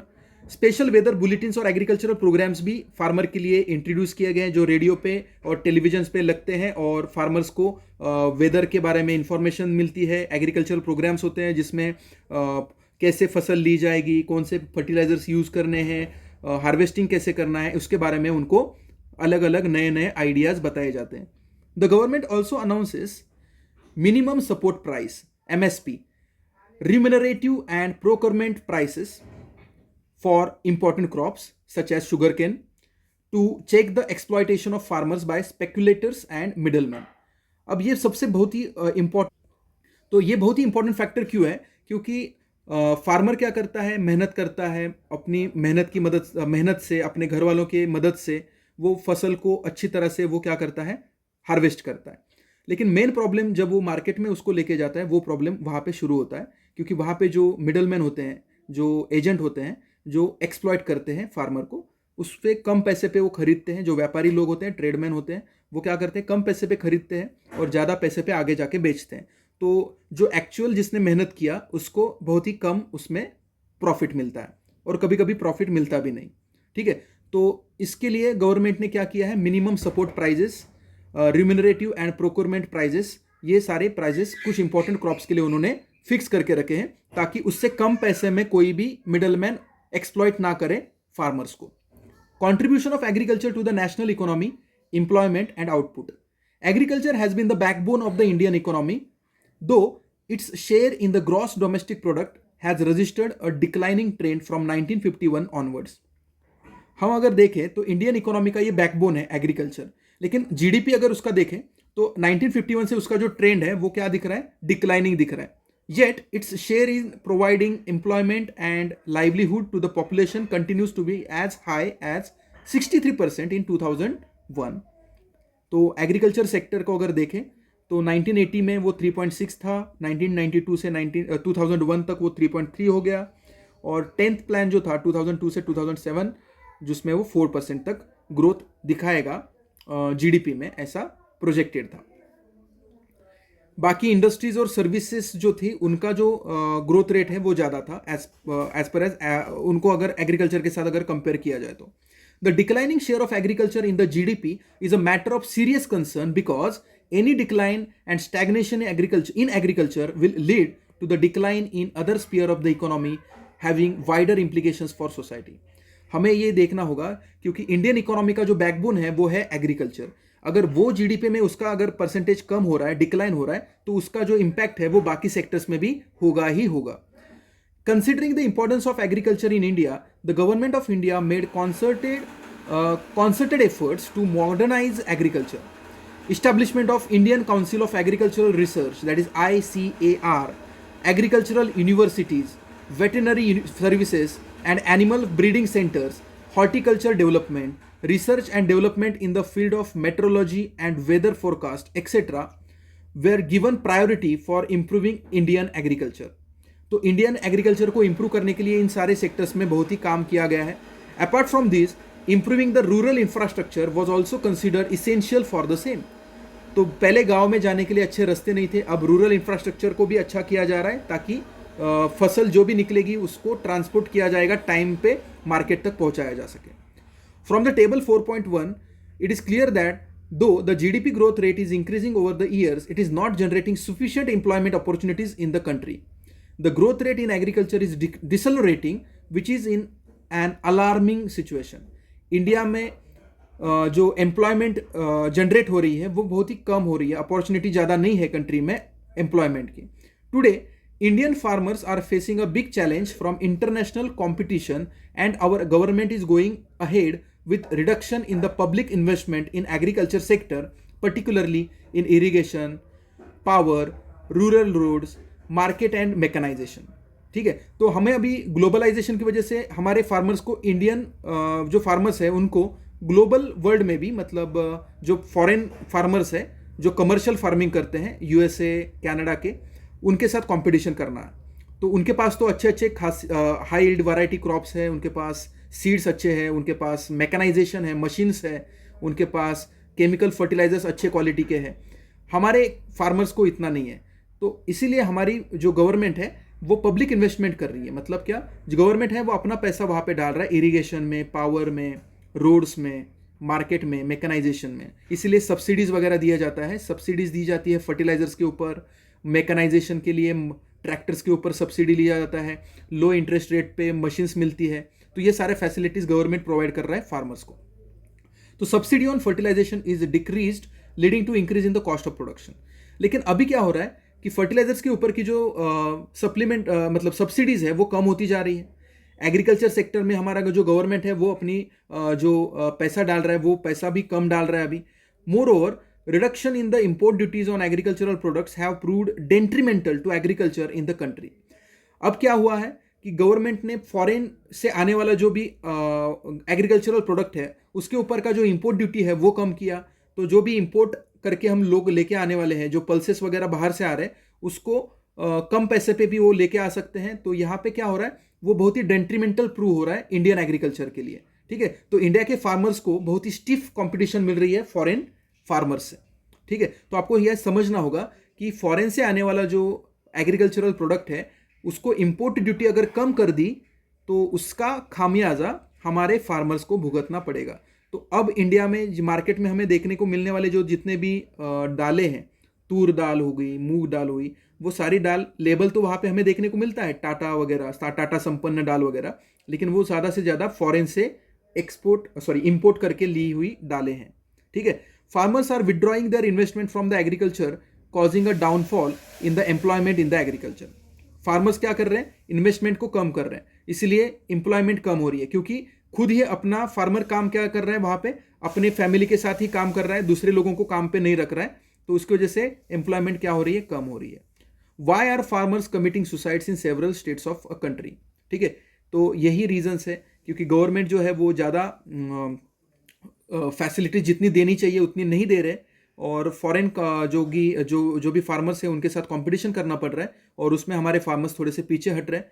और उसके साथ साथ इरिगेशन फैसिलिटीज़ अच्छी नहीं है, तो मानसून के ऊपर डिपेंड करना पड़ता है। तो जब मानसून अच्छा नहीं होता तब सारी फसल बर्बाद होती है। तो इसीलिए फार्मर्स जो है वो एक विशियस साइकिल में क्या हो जाते हैं, ट्रैप हो जाते हैं, और इसीलिए फार्मर्स क्या कर रहे हैं, सुसाइड्स कर रहे हैं। Food security, you know that food is a basic need of every citizen of the country। ठीक है, and it should have access, everyone should have access to food which provide minimum nutritional level। if any segment of our population does not have this access, the segment suffers from lack of food security। the number of people who do not have food security is disproportionately large in some regions of our country, particularly economically less developed states with higher incidence of poverty। तो यहाँ पे हमें समझना होगा कि food security का background क्या है। अगर देश में कोई अगर भूखा सो रहा है तो वो हमारे कॉन्स्टिट्यूशन के खिलाफ है, क्योंकि इंडिया के कॉन्स्टिट्यूशन ने लिखा है कि हम हर हमारे सिटीजन का ख्याल रखेंगे। तो फूड सिक्योरिटी बहुत ही इंपॉर्टेंट है हमारे कॉन्स्टिट्यूशन को सच साबित करने के लिए। ठीक है, तो जो इकोनॉमिकली लेस डेवलप स्टेट है, जैसे उड़ीसा हुआ या बिहार हुआ, तो वहाँ पे पॉवर्टी बहुत ज़्यादा है, तो वहाँ पे लोगों को फूड सिक्योरिटी देना बहुत ही इंपॉर्टेंट हो जाता है, क्योंकि वहाँ के लोगों के पास खाने के लिए फूड भी नहीं होता। The remote areas of the country are more prone to natural disasters and uncertain food supply. जो रिमोट एरिया है वहाँ पे ज़्यादा अभी तक ट्रांसपोर्ट, ज़्यादा रोड फैसिलिटीज़ नहीं है। जो जंगल वाला एरिया है, रिमोट एरिया है, वहाँ पे अभी भी नेचुरल डिजास्टर ज़्यादा है, तो वहाँ पे फूड सप्लाई ज़्यादा नहीं होता। वहाँ पे फ्लड्स आते हैं, वहाँ पे कभी कभी फ्लड सिचुएशन होती है, ड्रॉट पड़ते हैं। तो ये नेचुरल डिजास्टर्स की वजह से वहाँ पे खाना पहुँचाना रिमोट एरिया में क्या होता है, डिफिकल्ट होता है। In order to ensure availability of food to all sections of society, our government carefully designed a national food security system. तो इन सारी चीज़ों को ध्यान रखते हुए गवर्नमेंट ने एक नेशनल फूड सिक्योरिटी सिस्टम बनाया। It consist of 2 components, one is buffer stock and other is public distribution system, that is PDS। As you know, PDS is a program which provides food grains and other essential commodities at subsidized prices in rural and urban areas। हमें पता है कि ration card होता है, ठीक है, तो जो बिलो पॉवर्टी लेवल होते हैं, बीपीएल ग्रुप होता है, जो बिलो पॉवर्टी लाइन है, उनको एक अलग कलर का एक रेशनिंग कार्ड मिलता है, रेशन कार्ड मिलता है, और उस पर उन्हें कम पैसे पे क्या मिलता है, खाने की चीज़ें मिलती है। India's food security policy has a primary objective to ensure availability of food grains to the common people at an affordable price। तो इंडिया की फूड सिक्योरिटी पॉलिसी का सबसे इंपॉर्टेंट ऑब्जेक्टिव ये है कि कम से कम पैसे पे लोगों को, कॉमन सामान्य लोगों को क्या मिल सके, अफोर्डेबल प्राइस पे खाने की चीज़ें अवेलेबल हो सके। It has enabled the poor to have access to food. The focus of the policy is on growth in agricultural production and on fixing the support price for procurement of wheat and rice to maintain their stocks. तो government क्या करता है कि minimum support price provide करता है wheat और rice के ऊपर, ताकि फार्मर्स उसका प्रोडक्शन ले सके। और फार्मर्स जब प्रोडक्शन उसका लेते हैं राइस और व्हीट का, तो वो क्या किया जाता है, बफर स्टॉक के तौर पे स्टोर किया जाता है। गवर्नमेंट उसको खरीदता है फार्मर्स से, तो इससे टू बेनिफिट्स होते हैं, फार्मर्स को भी पैसा मिलता है और बफर स्टॉक रखता है ताकि गरीब लोगों को कम से कम पैसे पे सब्सिडी के ऊपर क्रॉप्स जो फूड ग्रेन्स है उसे बेचा जा सके, मतलब दिया जा सके। तो ये काम करने के लिए वहां पे एक कॉरपोरेशन है जिसे बोला जाता है food corporation of India, FCI। Food corporation of India is responsible for procuring and stocking food grains. तो उसको प्रोक्योर करना और स्टॉक करना, तो ये दोनों चीजों को रिस्पॉन्सिबिलिटी किसके पास होती है, food corporation of India, FCI के पास। Where as distribution is ensured by public distribution system. तो दो रीजन्स यहां पे हैं, फूड को बफर स्टॉक के तौर पे स्टोर करके रखना जो कि FCI काम करता है, और दूसरा PDS सिस्टम जो कि पब्लिक डिस्ट्रीब्यूशन सिस्टम है, जिसमें रेशन कार्ड जिनके पास है उनको क्या मिलता है, सब्सिडी के तौर पे फूड ग्रेन्स कम पैसे पे मिलते हैं। The FCI procures food grains from the farmers at the government announced minimum support price, that is MSP। तो FCI क्या करता है, फूड ग्रेन्स को खरीदता है फार्मर्स से, ठीक है, जो कि गवर्नमेंट ने अनाउंस की हुई मिनिमम सपोर्ट प्राइस होती है, उसके ऊपर उसको क्या किया जाता है, खरीदा जाता है। The government use to provide subsidies on agricultural inputs such as fertilisers, power and water. तो इसके ऊपर सब्सिडी मिलती है फार्मर्स को, ताकि फार्मर मोटिवेट हो सके इनको कल्टीवेट करने के लिए, व्हीट और राइस को। These subsidies have now reached unsustainable levels and have also led to large-scale inefficiencies in the use of these scarce inputs. Excessive and imprudent use of fertilizers and water has led to waterlogging, salinity and depletion of essential micronutrients in the soil. लेकिन अब इसका क्या हुआ है, बहुत ही उल्टा परिणाम होता जा रहा है। क्या हो रहा है, क्योंकि MSP मिल रहा है, फार्मर्स को मालूम है कि हम जब व्हीट और राइस लगाएंगे तो कंफर्म गवर्नमेंट उसको खरीदेगी, हमें पैसा मिलेगा ही मिलेगा।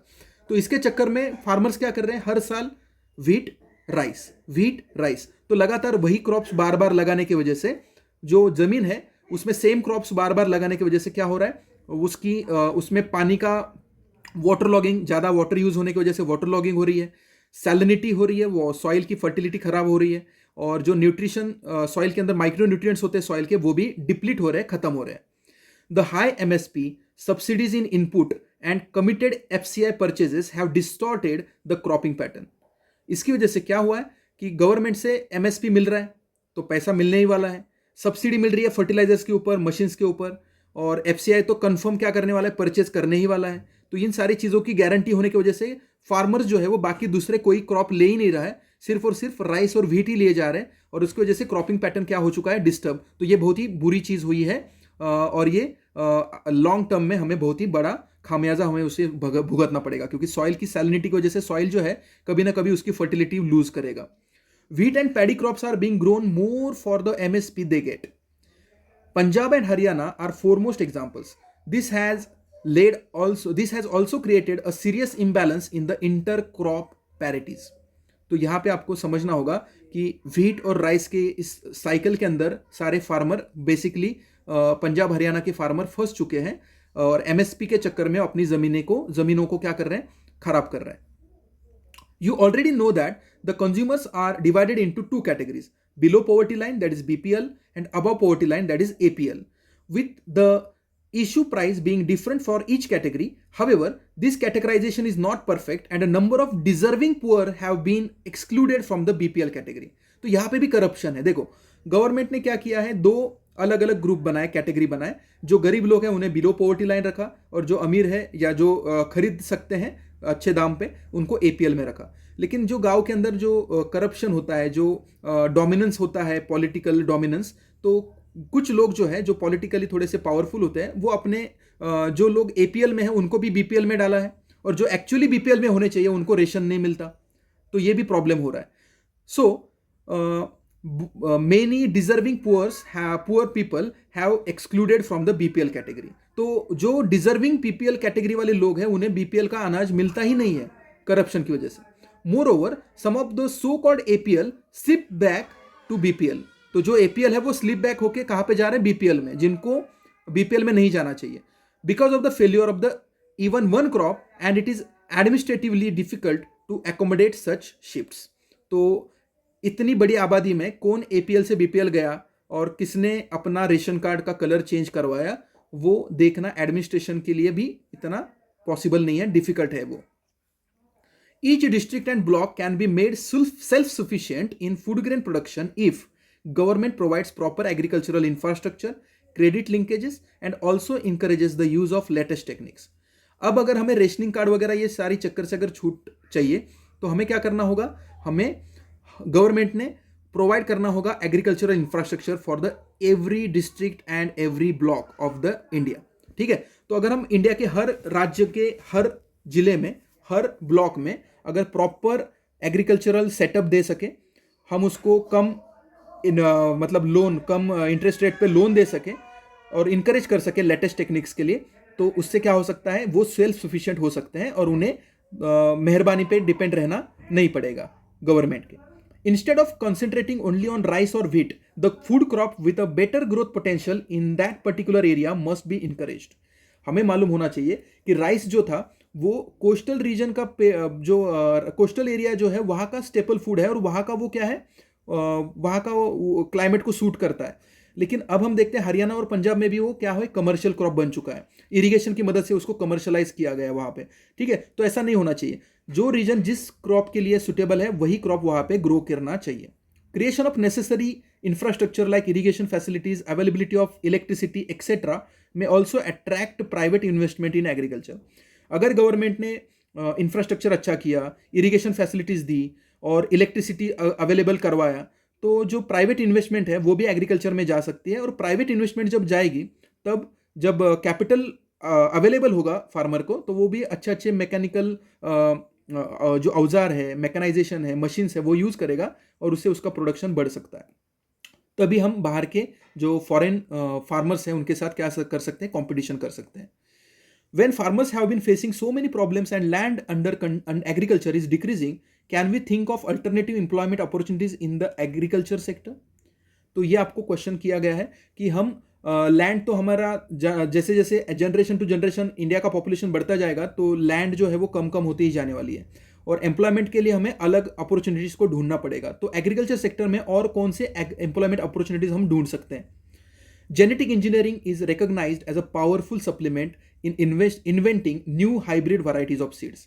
हमें पता है कि लैंड तो उतनी है और उसी लैंड से हमें प्रोडक्शन को इंक्रीज करना है, तो हमें किसके ऊपर डिपेंड करना पड़ेगा, हाइब्रिड वैरायटीज ऑफ सीड्स जो हाई यील्ड होती है, हाई यील्ड वैरायटीज होती है। The focus on increasing food grain production which should be on a sustainable basis and also free trade in grains will create massive employment and reduce poverty in rural areas. तो बहुत ही important point है। Genetic engineering का मदद से हम क्या कर सकते हैं, हाइब्रिड वैरायटीज बना सकते हैं। हमारा जो फोकस होना चाहिए वो फोकस होना चाहिए increasing food grain production which should be an sustainable basis and also free trade in grains and will create massive employment in reduce poverty in the rural area. तो जेनेटिक इंजीनियरिंग की मदद से हम क्या कर सकते हैं, मैसिव एम्प्लॉयमेंट जनरेट करके पॉवर्टी को रिड्यूस कर सकते हैं रूरल एरियाज में इंडिया के। There has been a gradual shift from cultivation of food crops to cultivation of fruits, vegetables, oil seeds and industrial crops. तो जो फूड क्रॉप्स है राइस व्हीट जैसे, उसको छोड़ के हम फ्रूट्स में जा सकते हैं, फ्रूट्स को कल्टीवेट कर सकते हैं, वेजिटेबल्स कल्टीवेट कर सकते हैं, oil seeds, industrial crops cultivate कर सकते हैं। This has led to the reduction in the net sown area under cereals and pulses. इससे क्या होगा, जो सीरियल्स और पल्सेस के अंदर जो एरिया है, जो नेट सोन एरिया होता है, जो एग्रीकल्चर का एरिया यूज किया जा रहा है सीरियल्स और पल्सेस के लिए, उसको हम रिड्यूस कर सकते हैं। With the growing population of India, the declining food production puts a big question mark over the countries future food security. India का जो फूड प्रोडक्शन है वो कम होता जा रहा है और इसीलिए इंडिया का जो फूड सिक्योरिटी का जो फ्यूचर है उसके ऊपर क्वेश्चन मार्क हो रहा है। The competition for land between non agricultural uses such as housing etc. and agriculture has resulted in reduction in the net sown area. आप देखो तो जैसे जैसे पॉपुलेशन बढ़ता जा रहा है वैसे वैसे एग्रीकल्चरल लैंड को भी हाउसिंग के लिए, बिल्डिंग्स बनाने के लिए यूज किया जा रहा है, इंफ्रास्ट्रक्चर के लिए यूज किया जा रहा है। तो इससे क्या हो रहा है, जो नेट सोन एरिया है वो कम होता जा रहा है, रिडक्शन हो रहा है उसमें. The productivity of land has started showing a declining trend. तो इसीलिए लैंड की जो प्रोडक्टिविटी है, एग्रीकल्चरल प्रोडक्टिविटी है, वो डिक्लाइनिंग ट्रेंड दिखा रही है. Fertilisers, pesticides and insecticides which once showed dramatic results are now being held responsible for degrading the soils. तो जो पहले ग्रीन रिवोल्यूशन के टाइम पे हीरो बन चुके थे फर्टिलाइजर्स, पेस्टिसाइड्स, इंसेक्टिसाइड्स, वो अभी लॉन्ग टर्म में अगर देखें तो वो अभी हमारे लिए विलन का काम कर रहे हैं, क्योंकि they are degrading the soil. Periodic scarcity of water has led to reduction in area under irrigation. पानी का जो दुर्भिक्ष होता है, पानी की जो स्कार्सिटी है, उसकी वजह से जो एरिया अंडर इरिगेशन है वो भी रिड्यूस होता जा रहा है. Inefficient water management has led to water logging and salinity. एक जगह पे पानी कम होने की वजह से वहां पे वाटर स्कैर्सिटी हो रही है, दूसरी जगह पे वाटर का अच्छे से मैनेजमेंट नहीं किया जा रहा. जो इरिगेटेड एरिया है वहां पे ज़्यादा पानी यूज किया जा रहा है, इसलिए वहां पे वाटर लॉगिंग और ज़्यादा पानी का यूज करने की वजह से सैलिनिटी, सॉइल की सैलिनिटी, ये सारे प्रॉब्लम्स हमें देखने को मिल रहे हैं. One important reason is land degradation. Free power to a section of farmers has encouraged them to pump groundwater to grow water-intensive crops in low rainfall areas. Rice in Punjab, sugarcane in Maharashtra, etc. These are the examples. अब देखो, जहाँ पे irrigation अच्छा हुआ, government ने power भी free दी, मतलब electricity का बिल नहीं आएगा. आप कितना भी पावर यूज करोगे एग्रीकल्चर पर्पज के लिए तो electricity bill will be free.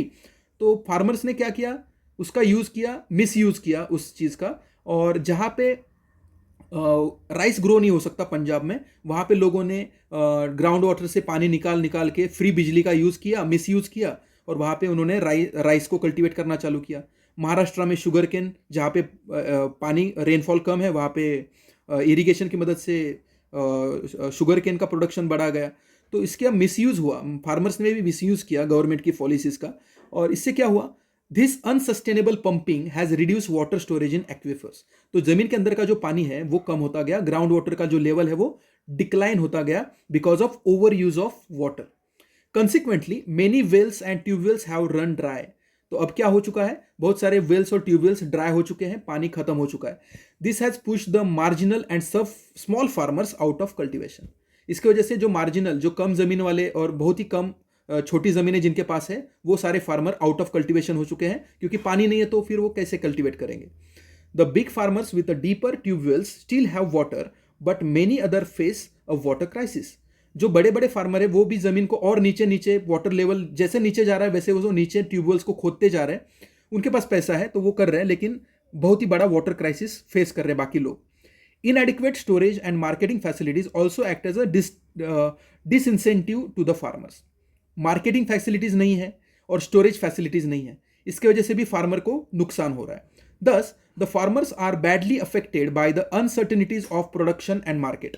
इसलिए फार्मर्स जो है वो एक बहुत ही दुष्ट चक्र में फंस चुके हैं, क्योंकि उन्हें पता है कि हम प्रोडक्शन जब करेंगे तो वो प्रोडक्शन मार्केट में जब आएगा, हमारा फसल जब मार्केट में आएगा तब उसको उतना प्राइस मिलेगा या नहीं मिलेगा. अगर नहीं मिला तो उसको स्टोर करने के लिए हमारे पास स्टोरेज कैपेसिटी भी नहीं है, तो वो फार्मर को कम पैसे पे बेचना ही पड़ेगा. अदरवाइज वो पेरिशेबल आइटम होते हैं, वो खत्म ही होने वाले.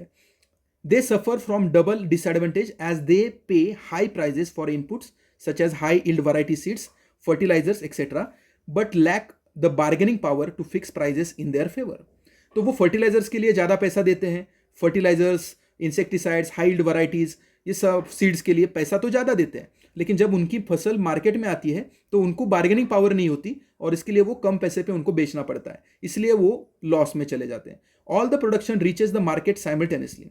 सारे लोगों की फसल एक ही टाइम पे मार्केट में आती है. जब सप्लाई ज़्यादा हो जाएगा तो हमें पता है इकोनॉमिक्स का कि सप्लाई ज़्यादा होगा तो डिमांड कम होगी और उससे मार्केट प्राइस जो होते हैं वो कम हो जाते हैं.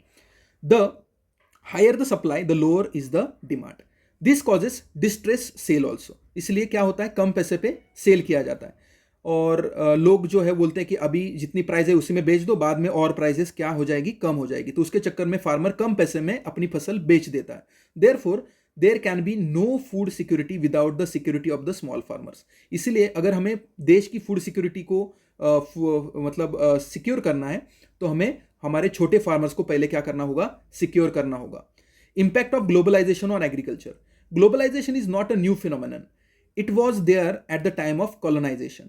In the 19th century, when European traders came to India, at that time too, Indian spices were exported to different countries of the world and farmers of South India were encouraged to grow these crops. Till today, it is the one of the important items of export from India. तो अभी भी Indian spices demand में है, export किए जाते हैं.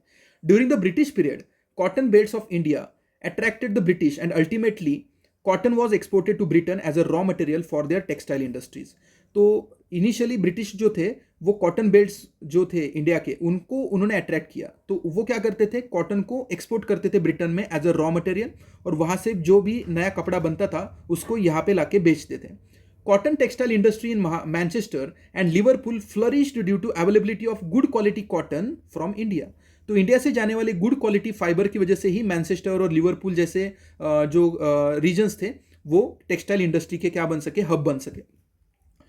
You have read about the Champaran movement which started in 1917 in Bihar. This was started because जो हमने नेशनलिज्म इन इंडिया में देखने वाले हैं, बिहार का जो चंपारण सत्याग्रह गांधी जी ने किया था.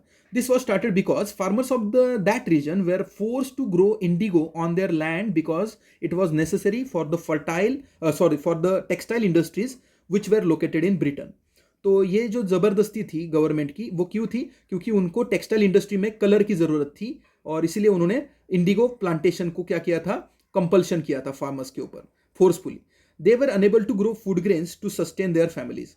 तो फार्मर्स तो इंडिगो प्लांटेशन के लिए उनको फोर्स किया गया था, तो उनको अपने फैमिली को जिंदा रखने के लिए फूड ग्रेन्स जो फूड ग्रेन्स चाहिए उसको भी कल्टिवेट करना अलाउड नहीं था. They were not allowed. Under globalization, particularly after 1990, the farmers in India have been exposed to new challenges. Despite being an important producer of rice, cotton, rubber, tea, coffee, jute, and spices, our agricultural products are not able to compete with the developed countries because of the highly subsidized agriculture in those countries. हम बाकी दो लोगों के साथ competition नहीं कर पा रहे. क्यों? क्योंकि वहाँ पे पॉपुलेशन कम है, हर एक के पास ज़मीनें हज़ारों एकड़ में होती है, हर एक फार्मर हज़ारों एकड़ की ज़मीन पे बैठा हुआ है, उनके पास सब्सिडी ज़्यादा मिलती है गवर्नमेंट, क्योंकि डेवलप कंट्रीज़ है, पैसे वाली रिच कंट्रीज़ है, यूएसए, कनाडा, तो ज़्यादा सब्सिडी दी जाती है एग्रीकल्चर के लिए. तो वहाँ के फार्मर्स का जो पैसा लगता है खुद का वो बहुत ही कम लगता है, तो उनको कम से कम पैसे में बेचना भी उनके लिए क्या होता है, प्रॉफिटेबल होता है. इंडिया में क्या हो रहा है, हमारा गवर्नमेंट इतना ज़्यादा फैसिलिटी नहीं देता जितनी डेवलप कंट्रीज़ देती है, और इसीलिए हमारे फार्मर्स का पैसा ज़्यादा खर्च होता है अपने पॉकेट से. तो इसलिए उनको जो फसल की जो प्राइस होती है उसको कम प्राइस पे बेचना उनको उनको वो पॉसिबल नहीं हो पाता. तो बाहर के जो फॉरेन कॉम्पिटिटर्स हैं वो कम पैसे पे अपना फसल बेच सकते हैं क्योंकि उनका कैपिटल ज़्यादा इन्वेस्टमेंट नहीं है उनकी. Today Indian agriculture find itself at the cross roads. To make agriculture successful and profitable, proper thrust should be given to the improvement of the condition of marginal and small farmer. हमें बार बार यही चीज़ देखने को मिल रही है कि अगर India में agriculture को सक्सेसफुल करना है, प्रॉफिटेबल करना है, तो मेजर जो इम्प्रूवमेंट करनी होगी वो हमें मार्जिनल जो छोटे और मीडियम जो फार्मर्स है उनको हमें क्या करना पड़ेगा, बढ़ावा देना पड़ेगा. The green revolution promised much but today it's under controversies. तो ग्रीन रिवोल्यूशन ने कुछ काम किया लेकिन ये अभी कंट्रोवर्सी में. क्यों? क्योंकि उसने पूरे इंडिया में वो नहीं फैला. ग्रीन रिवोल्यूशन वो UP, western UP, Punjab, Haryana, Rajasthan का कुछ हिस्सा, वहाँ तक ही वो क्या था, लिमिटेड था. It is being alleged that it has caused land degradation due to over use of chemicals, drying aquifers and vanishing biodiversity. देखो, ग्रीन रिवोल्यूशन को भी कटघरे में खड़ा किया गया है. ठीक है, ग्रीन रिवोल्यूशन को कुछ लोगों का मानना है कि ग्रीन रिवोल्यूशन की वजह से लैंड का डिग्रेडेशन हुआ, ओवर यूज हुआ केमिकल्स का, जो कि ज़मीन के अंदर का जो ग्राउंड वाटर का जो टेबल था वो कम हो गया, पानी कम हो गया, सारे ट्यूबवेल्स वेल्स ड्राई हो चुके हैं और बायोडाइवर्सिटी वैनिश हो गई. ठीक है, एक ही टाइप के पेड़, एक ही टाइप के क्रॉप पैटर्न की वजह से बायोडाइवर्सिटी भी क्या हो गई, खत्म हो गई. The keyword today is gene revolution which includes genetic engineering. अब हमें ग्रीन रिवोल्यूशन की जरूरत नहीं है, हमें कौन सी रिवोल्यूशन की जरूरत है, gene revolution. In fact, organic farming is much in vogue today because it is practiced without factory-made chemicals such as fertilizers and pesticides. Hence, it does not affect environment in a negative manner. तो organic farming भी अभी चल रहा है. तो India में सबसे पहले ऑर्गेनिक फार्मिंग जो थी वो सिक्किम जो हमारा राज्य है वहाँ पे चालू हुआ, आपको याद रखना है. तो इसमें कोई भी केमिकल फर्टिलाइजर या पेस्टिसाइड्स यूज नहीं किए जाते और इसीलिए उसका एनवायरनमेंट पे कोई इम्पैक्ट नहीं होता. लेकिन ये अभी लॉन्ग टर्म के लिए है, लॉन्ग रूट के लिए। क्यों? क्योंकि ऑर्गेनिक फार्मिंग अभी ज़्यादा सडनली आई है और एकदम से वो सक्सेसफुल नहीं हो सकती, वो उससे टाइम लगता है। ठीक है, ऑर्गेनिक फार्मिंग को टाइम लगता है क्योंकि हमारी जो ज़मीनें हैं वो हमने ऑलरेडी खराब कर दी है, तो उसको ऑर्गेनिक फार्मिंग के लिए सुटेबल करना वो थोड़ा सा क्या हो सकता है, टाइम लगेगा उसको। A few economists think that Indian farmers have a bleak future if they continue growing food grains on the holdings that grow smaller and smaller as the population rises. कुछ जो इकोनॉमिस्ट है वो बोल रहे हैं कि इंडियन फार्मर्स जो है उनको बहुत ही ब्लिक फ्यूचर है। क्यों? अगर वो वैसे ही फूड ग्रेन्स को कंटिन्यूली ग्रो करते रहे स्मॉलर स्मॉलर पॉपुलेशन, जैसे छोटे छोटे टुकड़ों पे ज़मीनों के, जैसे जैसे पॉपुलेशन बढ़ेगा। India's rural population is about 600 million, which depends upon 250 million hectares of agricultural land, an average of less than half a hectare per person. तो हर पर्सन को हाफ हेक्टर भी नहीं आ रहा है। ठीक है, तो इसकी वजह से अगर हम ऐसे ही करते रहें, छोटे छोटे जमीनों पे फूड ग्रेन्स उगाते रहें, तो आगे का फ्यूचर हमारा क्या है, खराब है। ठीक है, Problems associated with heavy pesticides use are widely recognized in developed and developing countries. जिन देशों ने, जो डेवलप और डेवलपिंग कंट्रीज है, उन्होंने ये पेस्टिसाइड को यूज किया था, अब उन्होंने उसको फिर से बंद किया है। ठीक है, तो उसका इम्पैक्ट क्या होता है वो उन्होंने देख लिया है, लेकिन हमारे कंट्री में अभी भी पेस्टिसाइड्स यूज होते जा रहे हैं और उसका खामियाजा कभी ना कभी हमें भुगतना पड़ेगा। Indian farmers should diversify their cropping patterns from cereals to high value crops. हमें सीरियल से निकलना होगा, राइस वीट का जो साइकिल है उससे बाहर निकलना होगा और हाई वैल्यू क्रॉप्स लगाने होंगे। This will increase incomes and reduce environmental degradation simultaneously. इससे दो फायदे होंगे, हमारा इनकम भी इंक्रीज होगा और एनवायरमेंटल डिग्रेडेशन, सेम टाइप का जो क्रॉपिंग पैटर्न बन चुका है उसकी वजह से जो एनवायरमेंटल डिग्रेडेशन हो रहा है उससे भी हमें छुटकारा मिल सकता है। तो ये दोनों तरीके से हमें फायदेमंद साबित हो सकता है। Because fruits, medicinal herbs, flowers, vegetables, biodiesel crops like Jatropha and Jojoba need much less irrigation than rice और sugarcane. So हमें ये सारे यूज़ करना पड़ेगा अभी हमारे एग्रीकल्चरल प्रैक्टिसेस में। हमें मेडिसिनल हर्ब्स लगाने पड़ेंगे, फ्रूट्स लगाने पड़ेंगे। ठीक है, अब आप देख सकते हो कि जैसे मोरिंगा पाउडर बहुत ही फेमस है अभी। ठीक है, तो आप बहुत सारे अमेजोन, फ्लिपकार्ट, हर जगह पे देख सकते हो कि मोरिंगा पाउडर जो है उसका पैकेज बेचा जाता है। तो मोरिंगा पाउडर का बहुत ही सुपर फूड माना जाता है उसे। तो ये मोरिंगा पाउडर क्या है, कैसे बनती है? तो ये मोरिंगा पाउडर जो है वो मोरिंगा जो सीड्स होते हैं या फिर मोरिंगा के जो लीव्स होते हैं उसी से बनाया जाता है। ठीक है, तो ड्रमस्टिक जिसे हम बोलते हैं, ड्रमस्टिक प्लांट। तो ऐसे अलग अलग इनोवेटिव चीज़ें हमें सोचनी होगी, नहीं तो हम अगर सीरियल्स राइस वीट के अंदर अगर फंसे रहें तो इंडिया के फार्मर्स का फ्यूचर बहुत ही खराब है। India's diverse climate can be harness to grow a wide range of high value crops. और इंडिया का जो क्लाइमेट है वो जो बहुत ही डाइवर्स है, उसे हम अलग अलग हाई वैल्यू क्रॉप्स लगाने के लिए लायक हम है, तो हम उसको प्रमोट करना चाहिए, हमें उसे प्रमोट करना चाहिए। तो ये सारा चैप्टर हमने अभी ख़त्म कर लिया है। तो आपको इसके जो क्वेश्चंस हैं, जो PYQ क्वेश्चंस है, एक्सरसाइज के क्वेश्चंस है, उसको कंप्लीट करना होगा। और आपको जो भी डाउट्स होंगे वो आप पूछोगे जब मुझे आप मिलोगे। तो दूसरी चीज़, आपको इसके बाद आपको जब आप क्लासेस आओगे तो क्लासेस में आने के बाद आपको इसका एक प्रिंट मिलेगा। इस चैप्टर के PDF फॉर्म में तो हम देते ही हैं, लेकिन PDF से अच्छा मैं आपको उसको प्रिंट करके देंगे नोट्स, और वो नोट्स आपको अपने नोटबुक में लिखना है क्लास में जाके, और फिर उसके बाद फिर उसको आपको पढ़ के उसको लर्न करना है। चलो।